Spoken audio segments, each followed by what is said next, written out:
Boa alvorada, período vespertino, noturno ou boa ansiedade para você que hoje vai ver se os acertos do passado dos governos do PT seriam possíveis com o arcabouço de Haddad. Uma pesquisa recente revelou que o filho mais famoso do Nordeste vai deixar a presidência após 8 anos no cargo, com a taxa de popularidade de 87%. Esse foi o governo Lula II. Tirou o desemprego de 10,5% para colocar em 5,3%. Criou mais de 15 milhões de empregos formais. A taxa de inflação passou de mais de 12% para 5,9%. Reduziu a relação dívida-PIB, diminuiu a pobreza, aumentou o consumo das famílias. Eu sei, podemos fazer todas as ressalvas das críticas de esquerda. Tinha muito carro na rua mesmo, a gente queria mais transporte público, mas tudo isso permitiu, e é impossível não reconhecer que esse foi sim o melhor governo pós-redemocratização. Foram por esses motivos que o Lula II teve a maior aprovação que um governo já teve na história. Mas a pergunta é, o novo arcabouço de Haddad permite que o sucesso dos governos do PT, e especialmente o Lula II, possa ser repetido? Para responder isso, a gente precisa entender 3 pontos centrais da proposta do Haddad. Se você quiser entender a proposta toda do arcabouço, veja aí o nosso último vídeo que vai aparecer em algum lugar da tela, explicando como é o arcabouço tintim por tintim. Mas eu vou trazer apenas 3 pontos aqui e, de alguma forma, 3 tetos dos muitos tetos que a proposta do Haddad está trazendo. A gente sabe que na eleição o Lula disse que ia acabar com os tetos, mas na verdade a proposta do Haddad traz 3 principais aqui que vamos comentar nesse momento. 1. O teto de 2,5% para o crescimento de gastos. Então a proposta do Haddad, de um ano para o outro, aceita no máximo um crescimento do gasto público de 2,5%. Então, dos gastos totais que o governo realiza de um ano para o outro, eles só podem subir 2,5%. Então guardem este número, ok? Essa é uma primeira característica essencial para fazer a comparação com os governos do PT do passado. Número 2, a regra do Haddad é procíclica. Se a economia desacelera, o Estado gasta menos. Se a arrecadação aumenta, porque a economia está melhor, o Estado pode gastar mais. Então ela é procíclica, ela reforça a tendência da economia. Isso é bom? Não, isso vai contra o que a esquerda como um todo entende como uma política econômica prudente. Quando a economia desacelera, o Estado tem que intervir mais para aquecer a economia, para puxar o gasto privado. Ninguém quer gastar numa economia cheia de incertezas, então o Estado vai lá e investe. Ponto 3. Os bancos públicos estão restritos pelo gasto. Ou seja, bancos públicos como o Banco do Brasil, Caixa Econômica Federal e o BNDES não podem se capitalizar e fazer investimento direto público, porque eles estão dentro do gasto. E isso é péssimo. Agora vamos ver como tudo isso se relaciona com a possível ou não repetição do sucesso do que acertou os governos do PT do passado. Ainda sobre a questão do BNDES, vocês estão vendo aí uma matéria onde o Haddad reafirma que a capitalização dos bancos públicos fica dentro da nova regra fiscal. Sim, se fosse o Temer você não se impressionaria, se fosse o Bolsonaro você não se impressionaria, mas o Haddad disse sim isso aí. Escutem na íntegra. Está confirmado. Hoje, a regra constitucional é de que qualquer capitalização está fora do teto. Nós achamos por bem deixar claro que não temos a intenção de usar capitalização das instituições financeiras, se isso vier a acontecer, fora da regra do teto. Desde o início dos problemas nos Estados Unidos, Lula tem dado sucessivas declarações otimistas, como a que fez no sábado passado no ABC Paulista. Eu estou muito confiante de que a crise americana, se ela chegar aqui, ela lá é um tsunami. Aqui ela vai chegar uma marolinha, que não dá nem para esquiar. É bom lembrar que o governo Lula II se deu em meio a uma crise econômica mundial, a crise de 2008. E o que permitiu o Lula II dar certo foi justamente investir, gastar mais, para aí sim poder arrecadar mais, para aí sim poder impulsionar a economia. E uma forma pela qual isso foi possível e uma forma pela qual isso foi central foi com a atividade dos bancos públicos. Então, se vocês verem esta primeira figura, você que nos vê e nos escuta, a evolução dos desembolsos do BNDES foi tremenda. Então, se em 2007 foram 64 bilhões aportados, desembolsados pelo BNDES, em 2008 foram 92 bilhões. Aí um pulo muito maior. Então veja, política anticíclica, o Lula usando o BNDES para ativar a economia. Pulou para 137 bilhões em 2009 e quase aí cerca de 30 bilhões a mais, 168 bilhões o BNDES colocou na economia para ativar a indústria naval, vocês lembram disso? Tudo isso aqueceu a economia, porque quando você ativa a indústria, o que acontece? Tudo dali para frente também é ativado. É muito melhor do que você investir apenas no consumo, que o efeito multiplicador é muito pequeno. As pessoas pegam uma grana para consumo, elas vão na vendinha e compram, e tem um pouco de imposto ali, tem um pouco de geração de emprego. Mas se você gera um carro na indústria, você está movimentando a indústria do alumínio, a indústria do plástico, a indústria da borracha. Então o efeito multiplicador é muito maior. Isso explica o futuro e o crescimento da economia nos governos Lula, especialmente Lula 2. E da onde que vinha esse dinheiro? Vinha justamente da capitalização do Estado. Então nessa segunda figura, que eu roubartilhei, mas que tem fontes do BNDES, você vê da onde veio esse dinheiro aportado para o Banco Nacional do Desenvolvimento Econômico e Social, o BNDES, né? Ele é social também, é bom lembrar. Então, se você vê aí nessa tabela, a parte azul é o aporte do Tesouro Nacional. Então, como que se capitaliza o BNDES? Com grana do Tesouro Nacional. Em último, é a sociedade que está investindo na economia para que isso volte em arrecadação, em impostos, em empregos. Então, sem a atuação do Estado e sem a capitalização do Estado, seria impossível que os bancos públicos atuassem de forma ativa. Então, esse é o primeiro motivo pelo qual o governo Lula 2 seria impossível com a regra do Haddad. Os bancos públicos estão inativos e não podem subir para mais do que aportam já hoje, né? Eles estão dentro de um teto. Então, veja bem, só para terminar essa parte, 2010, o BNDES desembolsa 168 bilhões.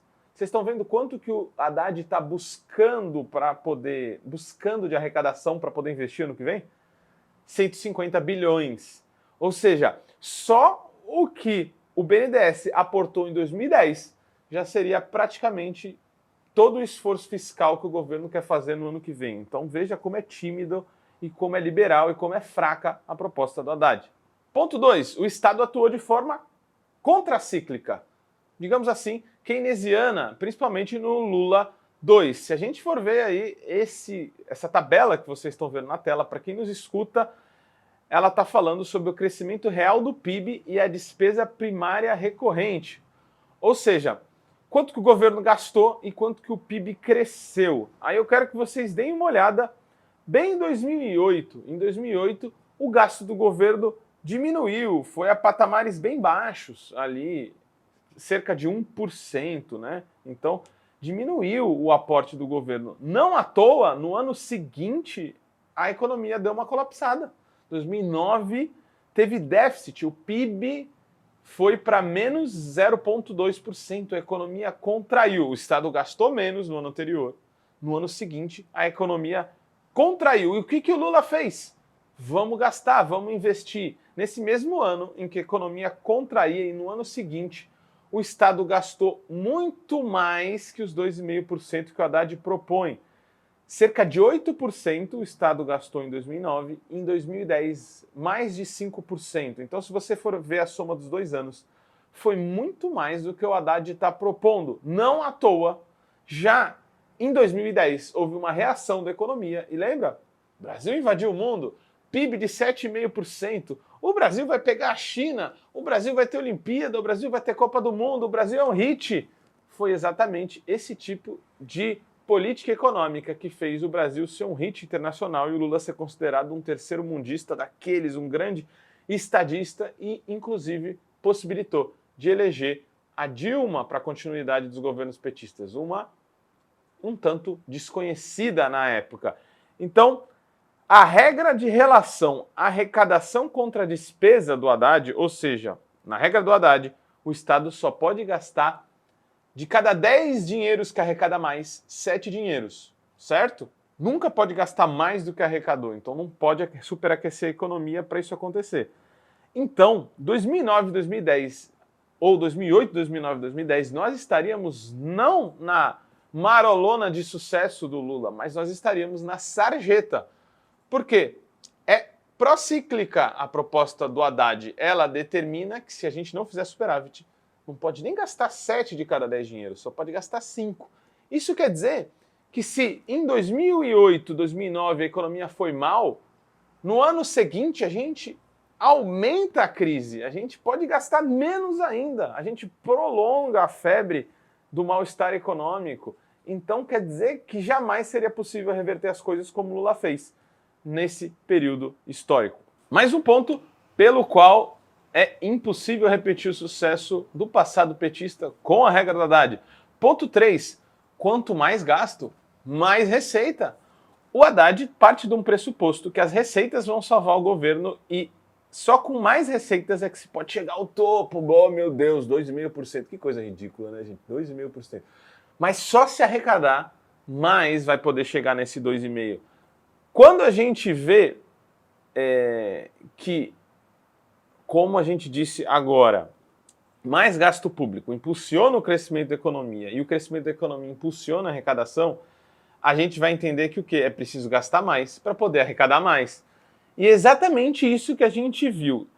Em 2009, vocês lembram, como eu já disse, a gente teve um PIB negativo. Isso quer dizer que o Estado teria que gastar menos em 2010 e não gastar mais como o Lula fez.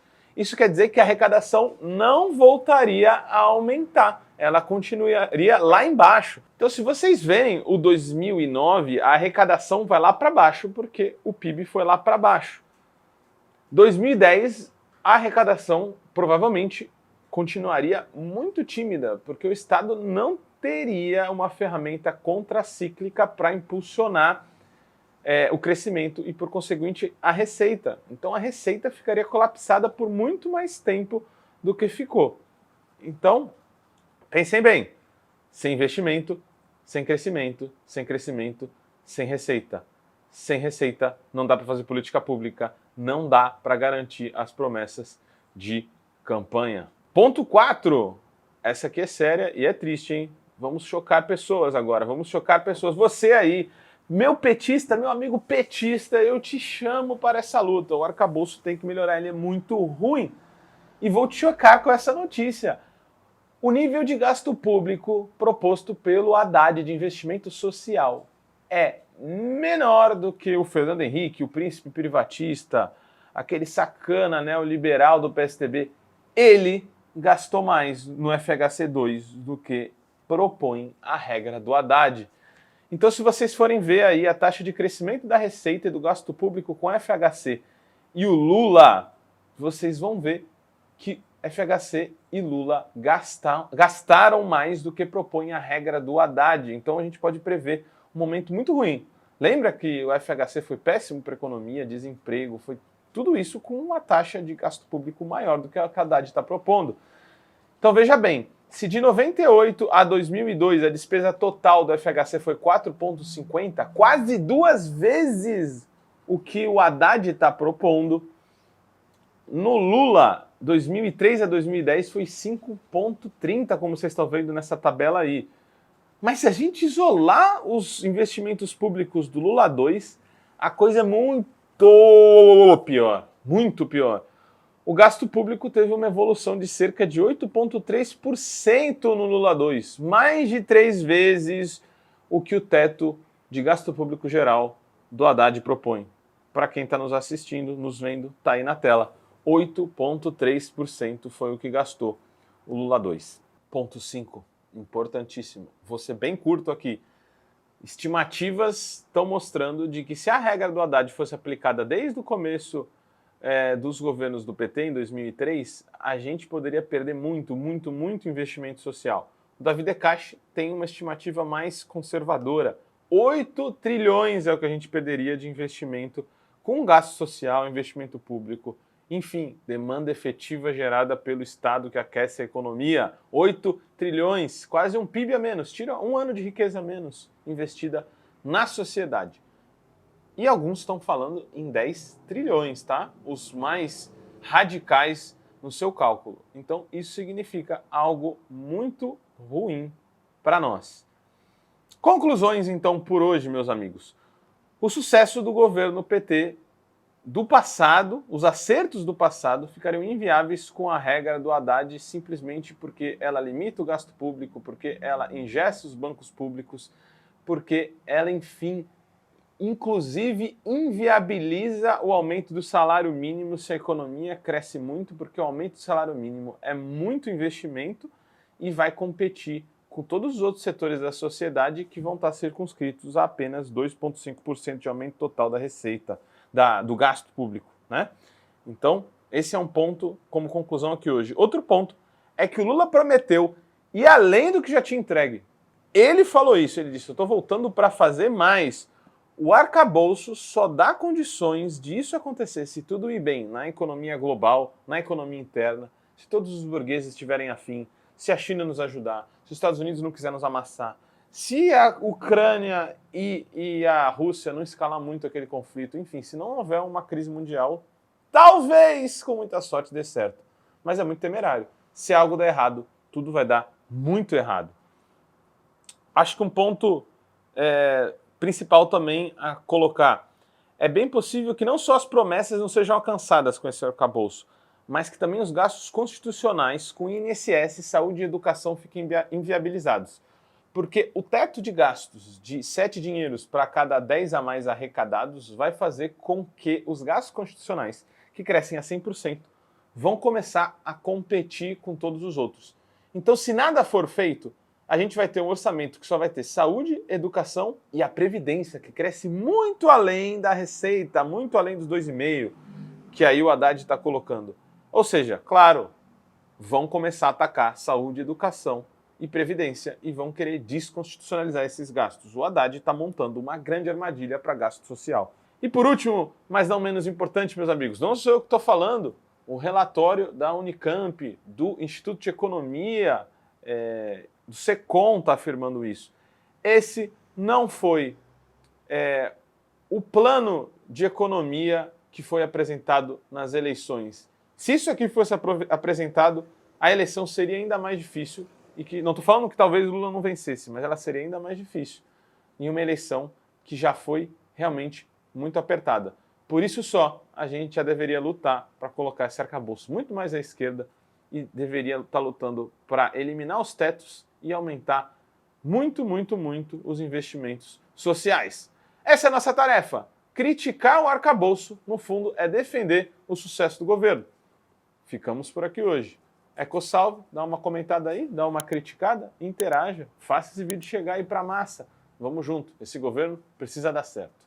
Como todo trabalho independente, esse podcast pode estar por um Trix, um Pix, ou melhor, um Tris, sem o apoio solidário de seus ouvintes. Portanto, se você já se divertiu conosco, se enriqueceu, se informou, ou se fomos apenas um passatempo para você, nos ajude para que continuemos existindo. Sem financiamento, sem independência. Portanto, ajude o Vozes Livres se tiver consciência. Isso pode ser feito pelo nosso apoia-se/podcast Vozes Livres ou pelo Pix, pelo e-mail podcastvozeslivres@gmail.com, escrevendo no assunto a palavra Vozes.